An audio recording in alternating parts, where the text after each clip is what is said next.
Starting off with your Stryker handpiece, we will take our battery housing and connect to our handpiece by clicking like so. To release this if required, we will press down on the silver button, slide back to disconnect. So again, just slot that one in place. To access our battery housing, we're in the lock position at the moment, so we can go up to an unlock, press the button here, which will open and expose our battery terminals.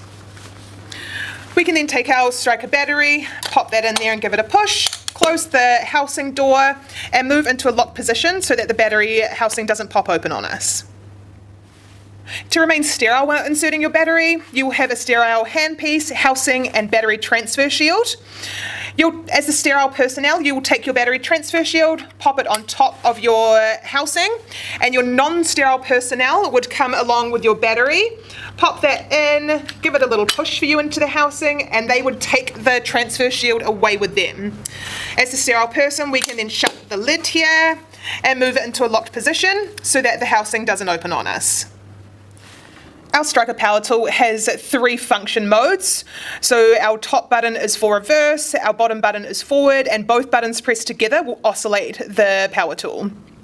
You can move between each of these functions by this button in the middle here, which is also indicated by these symbols on the side of it being pushed away, in or out in terms of what function you'll be in.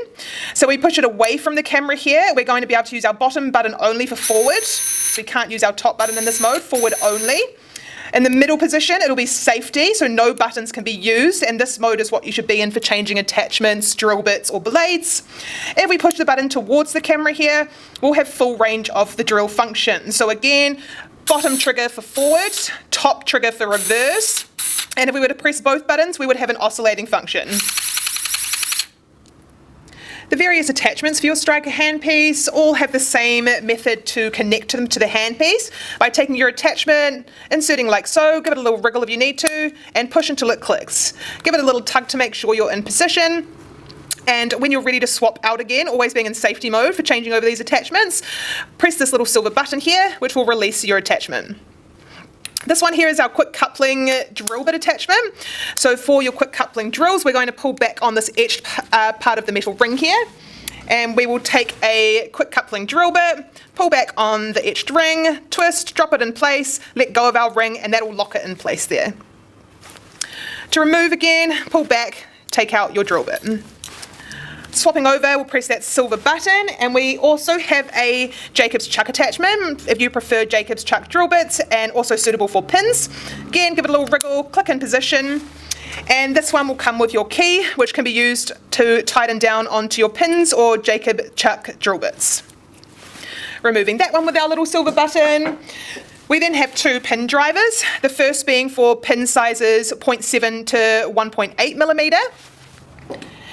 And our second larger size being for your 2.0 to 3.2 millimeter pins. Again, just pop that one in until you click in place there. We'll take a pin and insert it into the middle of our attachment. Taking care with this one, as we'll see that the pin comes out of the rear of the handpiece here. So just watch out for your hand positioning with this so that we don't hurt ourselves on the pin as it comes out the back. This pin remains mobile until we engage the trigger here. Once we pull that trigger down, the pin becomes stationary and is ready to drive into a bone. You can release the trigger to move up and down your pin as you needed, and grasp again when you're ready to drive into your bone again.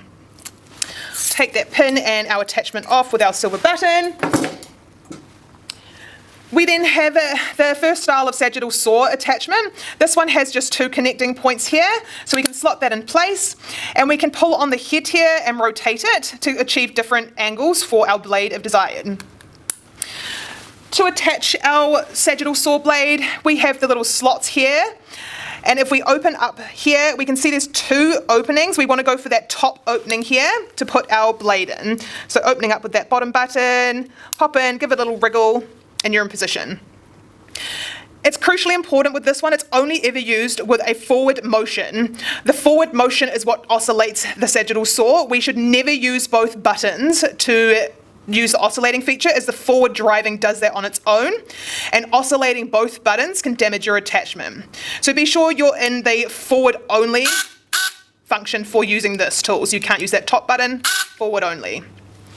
Back in safety, removing that one, And we also have another style that has 4 connecting points here. This one can just be attached, and to change the angle of our blades, we can just remove and give it a quick rotate to achieve a different angle.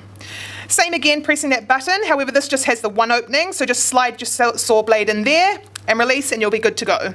Again, just in that forward mode for this one with your bottom button. Removing the sagittal saw attachment. Our final attachment is our high-speed burr attachment, which is an additional optional purchase if you wish. This one again, just pop in with a little twist if needed till you click in place. And this ring here is what you'll pull back on to insert your burr. The burr here has a small notch here, so pulling back on our ring, popping the burr in place, give it a little wriggle if you need, and let go to lock it in position. As with the sagittal saw attachment, the high-speed burr attachment should be used in a forward function only. We do not need to use both buttons, as this can damage our attachment, so forward driving only with our bottom button.